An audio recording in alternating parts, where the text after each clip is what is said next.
We're going to have some fun today. We have Chad Prather as our guest later in the show.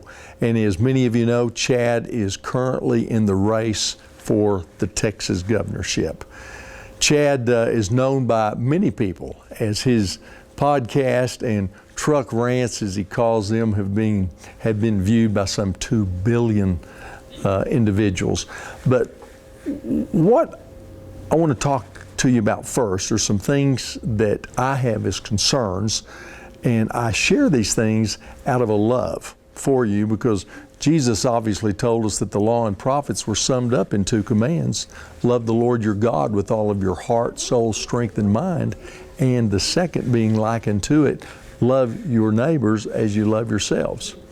And we know further in the Word that the world will know that we are truly Jesus followers when we love each other. So the things that I'm sharing right now, although they're a little hard to swallow maybe for many people, I promise you it's born out of love, and it's born for the intent and purpose of encouraging.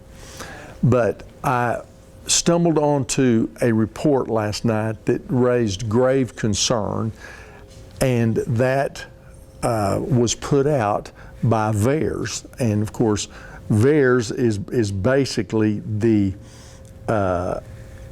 agency that's been set up by the government, or the number system, to track adverse event of vaccinations. In other words, it stands for the Vaccine Adverse Event Reporting System. They have been recording and reporting adverse effects on vaccines for a long time. But the thing that caught my eye yesterday, which is a connecting dot with something I shared with you some months ago, are some of the things that Dr. Chad Prather shared, who is a virologist, worked for the Bill and Melinda Gates Foundation, but extended a very strong warning to the world, to the medical profession, even exhorting them to come together and discuss and deliberate over this thing that was being put forth as a vaccine. But now, let me tell you why Dr. Prather probably had some legitimate concerns. The analysis of the VAERS data. Are you ready? There has been a 5,427% increase in deaths following COVID shots compared to all vaccines over the past 10 years. That's right.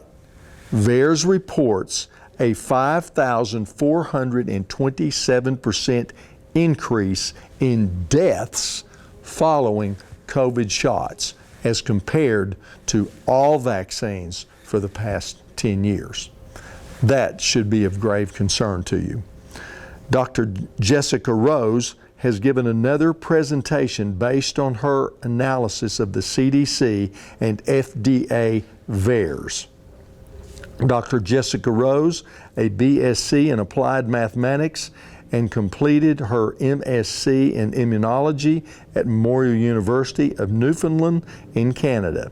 She completed her PhD in Computational Biology at Dan University, and then did her first postdoctorate at the Hebrew University of Jerusalem in molecular biology. We should be concerned. If we love each other, we will stand and we will say no until there is more understanding of what is being purported as good for mankind. This is why I appreciate the Chad Prathers and the Colonel Allen Wests and the Don Huffines that are standing and speaking loudly against mandates. Won't you stay tuned for Chad Prather? Many of us have had a lot of questions over the last 18 months, and I believe rightly so. One of those questions has been, what is WOW doing? What is going on with WOW? Because, last year we had the first sales that we had ever had. We even used the word liquidation in November of last year, December. But I'm here to tell you today that the Lord has made our path abundantly clear, and wow is here to stay. And right now, let me tell you, merchandise is flooding in the back door. It is coming in. In fact, faster than we can get it out on the floor right now. But we just want you to know that we are ready for your Christmas shopping. We want you to know that the same quality, the same personalities that you have come to expect at WOW is here and present. But we have some more exciting news for you. We have moved Zip from the north end of the shopping center into the WOW building with WOW. So now you have WOW and Zip located in the same convenient place. So Zip can provide all of your printing, your embroidery, your shipping needs, any Christmas cards that you may be ready to send out. Zip can help you. So won't you get on into WOW quickly? Let me tell you, we have so many amazing things. We're known for beautiful pottery.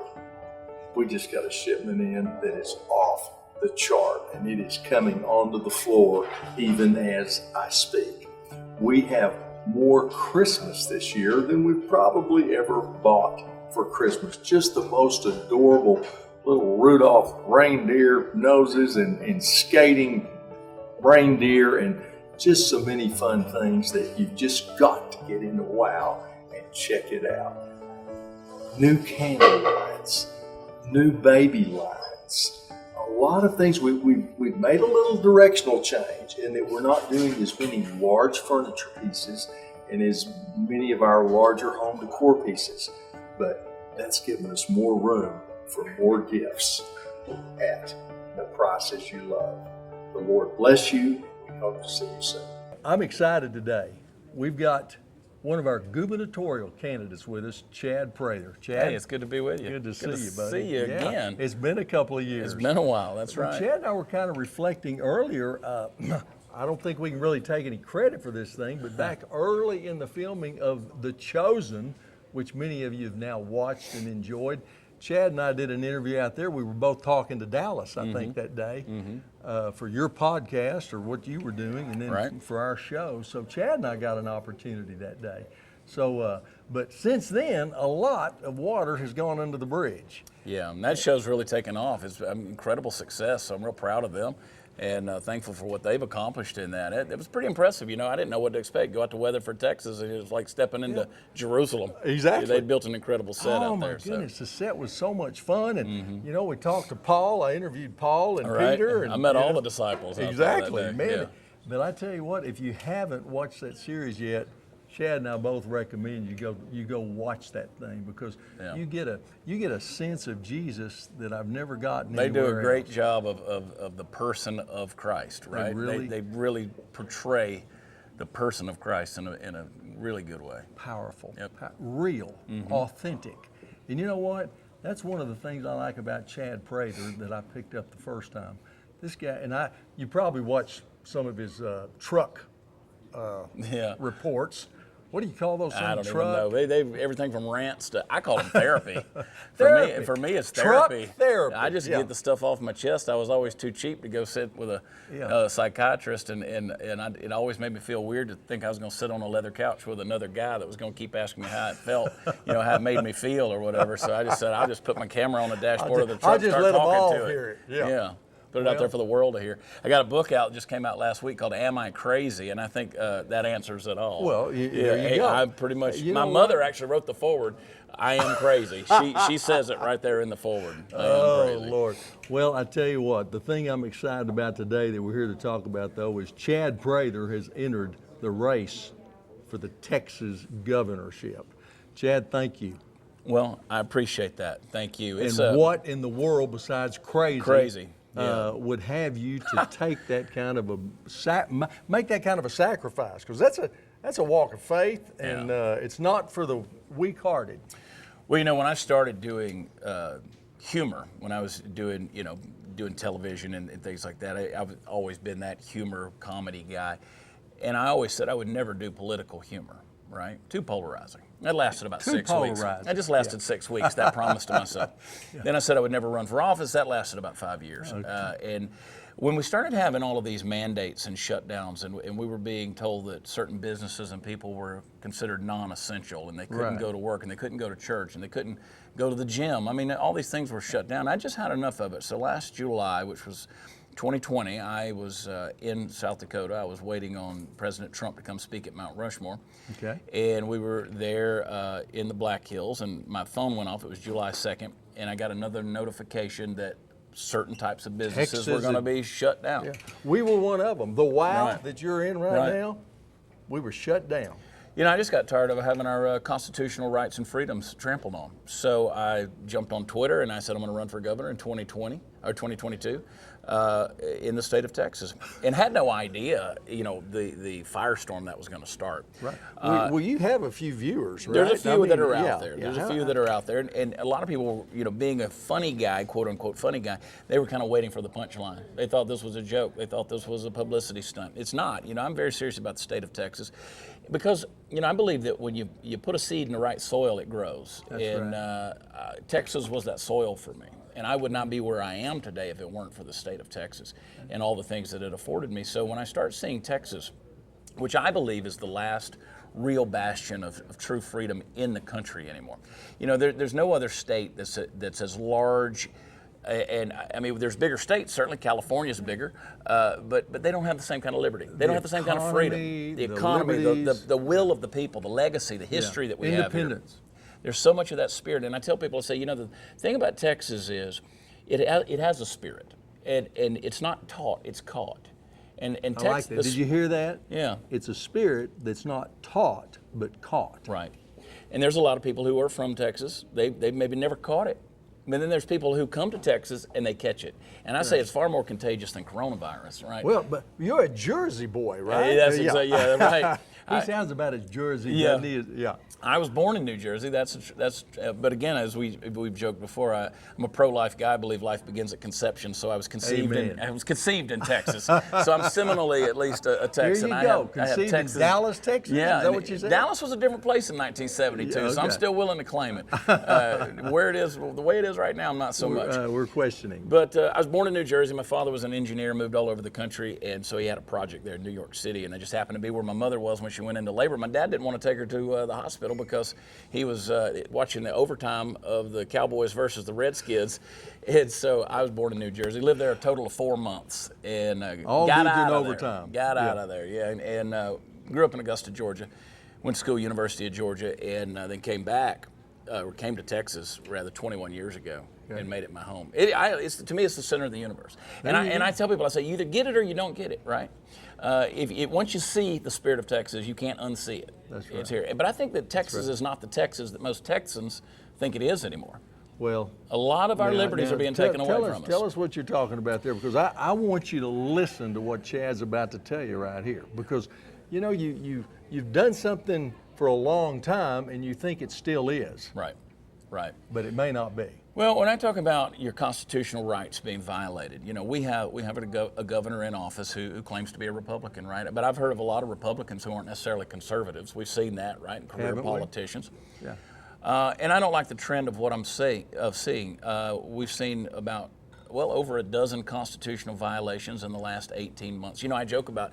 I say, well, we couldn't even go to the gym. A lot of people say, well, I don't want to go to the gym. But you understand, and I don't want to go to the gym. But if I have a contract with the gym, then I have a constitutional right for that contract to be honored. That's right. So if the governor steps in and says, you can't go to the gym, we're going to shut that down. He has dictatorially mandated that contract is now null and void that you've entered into with another party. See, that's a constitutional violation. There's things like that people don't think about.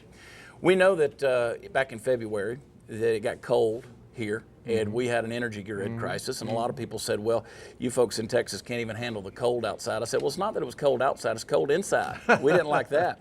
We shouldn't have had that, especially when we're known for energy independence. And we're out here in Midland, Odessa, Texas, where we supply 46% of the nation's oil. Absolutely. We provide 35% of the nation's marketable natural gas. We got 31 refineries in this state. We should be known. We're the #2 producer of lignite coal. You mean our grid should not go down and we freeze to death? Even if it does, we shouldn't be relying on 25% of green energy when you've taken an ideology and turned it into a policy. And that's exactly what's happened. We're allowing the climate, quote, scientists to dictate through their ideologies what our policy is. And so when 25% of your energy is coming from a windmill that shuts down when in extreme temperatures, or snow falls on a solar panel and you can't get energy, that's a problem. And plus, those are petroleum-based products. I don't know if the climate folks want to know that, but those things are made out of petroleum-based products. So when we have that, we could have cranked some of our coal plants up, but they lay dormant, Right. So we had a crisis there. We've got a water crisis nobody's talking about. Our property taxes are through the roof, and they're not going down. They've only gone up, further up, since Greg Abbott's been in office, and he's increased spending out of Austin by $48 billion in his 2 terms. That's not fiscally responsible, and it's certainly not conservative. And I don't even have to tell everybody the issue at the border. We're continually playing this blame game on the part of the current administration who's saying, well, we're going to blame Washington, D.C. Well, Washington, D.C. is not coming to our aid. They want Texas to go blue. They want Texas to fall because they want Texas to not be able to use. With California, New York, and they do not want us to use our size, leverage, economy, and power to put them on another track. They have an ideal. That ideal is to drive America into socialism, a global economy, and then they can hand it over to the UN. They want to hand everything over to the UN. And there are people who say, well, you're a conspiracy theorist. Well, I've learned in the last year that the difference between a conspiracy theory and reality is about 2 weeks.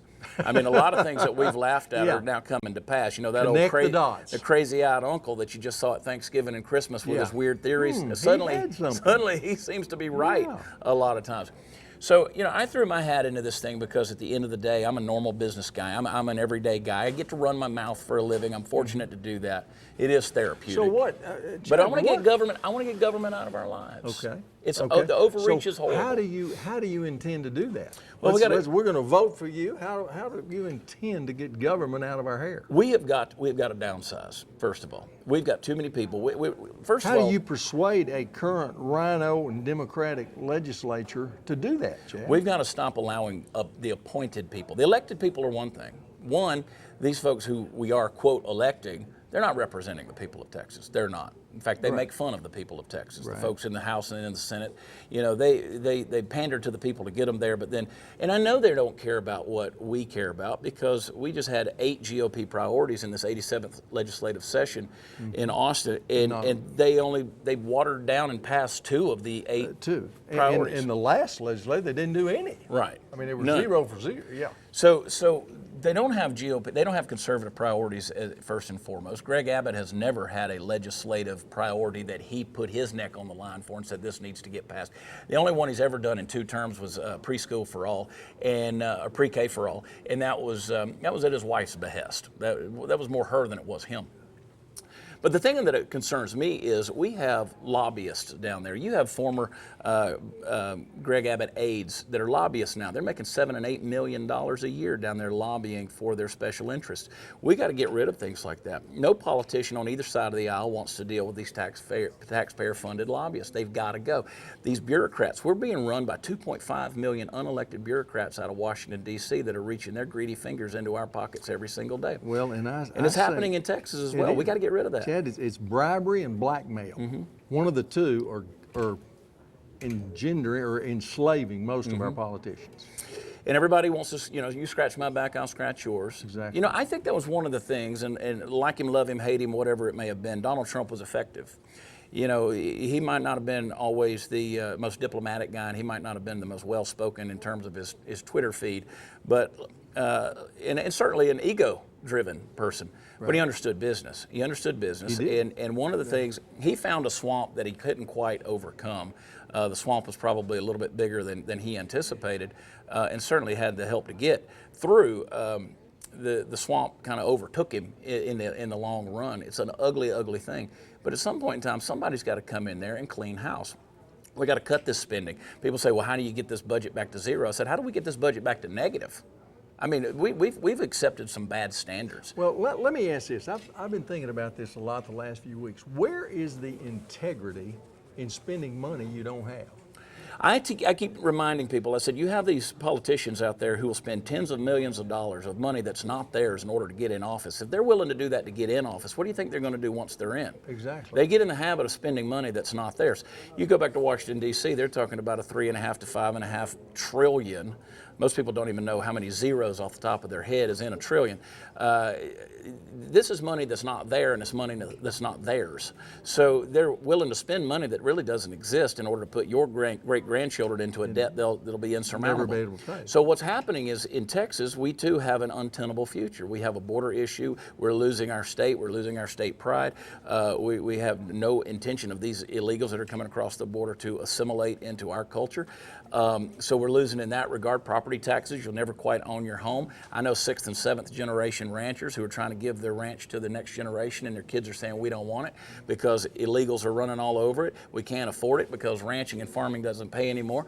There's no incentive to do it, and plus we'll never own it because of the property taxes. So these kind of things, these money issues, when you take a budget, a state budget from $200 billion to $248 billion, and you say, we're so used to throwing around words like billion and trillion, we don't even know what that means anymore. When you talk about having $100 million that you're going to put into institutions of higher education in the state of Texas, which is what Greg Abbott did recently. Right. He dedicated $100 million to our universities, but then you're going to continue to appoint members to the Board of Regents who are lefty liberal lunatics. Right out of California. That's exactly right. You're going to keep putting them in power, and you're going to dedicate $100 million to higher education, but you're going to crowdsource a wall that could be protecting our people here in the state of Texas and further expanding our independence with sovereignty.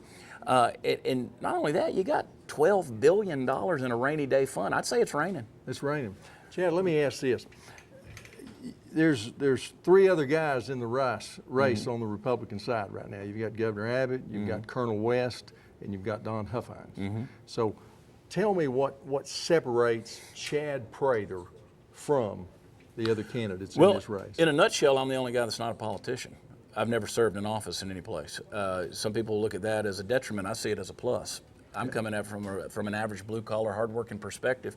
A guy that's been entrepreneurial and full of hustle and has built something out of quite literally nothing, and realized that the freedoms that both America and Texas has given me with a free market and capitalism to do. Colonel West, and both of those gentlemen, Colonel West and Don Huffines, I consider friends. Colonel West served in Florida as a state rep, yes, he did. House rep, and then also he was the chairman of the GOP party here in Texas, which of course he finished prematurely in order to run.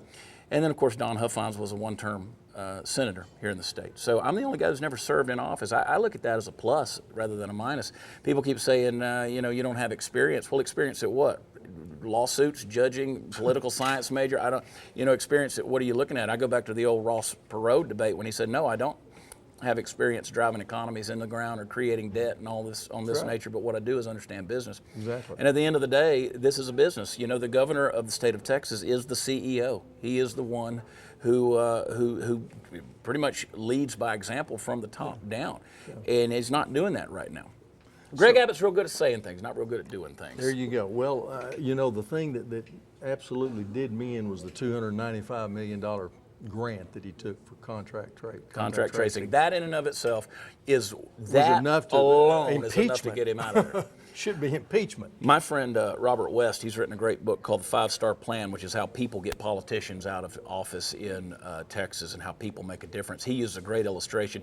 He says, if I won that Mega Millions lottery and I was worth $500 million and I wanted a secluded place with a fence and I hired a security team, I would have certain rules for that security team. I'd say, don't come in my bedroom unless it's life or death. Don't touch my kids. Don't mess with my wife, so on and so forth. How many times would they have to break those rules before you said it's time to hire another security team? One time. Well, Greg Abbott's violated you 14 times in the last 18 months. I say it's time we make a change. So, Chad, where does your faith play into all of this? There is no way that you can describe my success in the past or even what I'm doing right now without using the vocabulary of the divine. and God's blessed me. There's no question about it. And I've had people who've said, you know, sometimes you have those stressful days and you're in the middle of all the chaos of running business and doing live events and, you know, traveling as much as I do, running a television show and podcast. And then you're going to throw in a political race, a state race at that for governor. People say, you know, you don't have to do this. And I say, but I do, because I don't have permission not to. Amen. I wouldn't be doing it if I wasn't told to do it. And when I say that, I do believe in divine direction and providence. And I don't have permission to stop. So for that, I'm in this thing, and for whatever reason, when it's all said and done, maybe eternity will tell us. But I believe God's in it. I believe it. You know, Chad, I believe if there's anything that I would ask you to take this platform to do today is challenge people to stand up. Stand up. Yeah, you know, we were talking. It's time to resist. It's time to be non-compliant. Right. We were talking earlier about, you know, I think it's a prophetic movie, you know, Disney's, Pixar's Bug's Life. Yes. Where the grasshoppers say, you know, if the ants ever realize how many they are versus us, we're in trouble. And folks, the citizens of Texas and the citizens of the United States, it's time for us to stand up. And not only that, you know, the institutions are still there to the degree that we can rise up. People say, well, I don't believe in elections anymore. I think they're, no, you can beat the algorithm with numbers. You know, you got these computers out there. Enough people show up, you're going to expose them for the frauds they are. That's exactly what happened in the presidential election in 2016. They thought they had that in the bag. They thought they had the dial turned up enough, but they didn't. Exactly. We've got to show them. We've got to show them by standing up. And I encourage people to go back and study the principles of Martin Luther King Jr. and what he did in the civil rights movement of the 60s. Because I'm telling you, civil disobedience will go a long, long way to ending these mandates and this crazy nonsense of tyranny that's being handed down on us. It's time. Yep. Chad Prather. Thank you, my brother. Thank you. The Lord Appreciate bless you. you. Thank you, man. Appreciate you. Thank you. Thank you for watching Mission Messiah Television today. We hope that truly you've been encouraged and that your life's been enhanced. That's always the desire of our heart. That's why we do what we do. But, you know, we don't just get to do it. There has to be support. There has to be means to do things. And one of the ways, or some of the ways that we are able to do this is through our WOW, the Women of Worth beautiful store, gift store, and the Zip, our printing, embroidery, shipping center. They are now both in the same facility, and so won't you come see us? We have I'm telling you, the Christmas gifts are rolling into WOW right now at a high rate of speed. The Lord bless you. See you soon.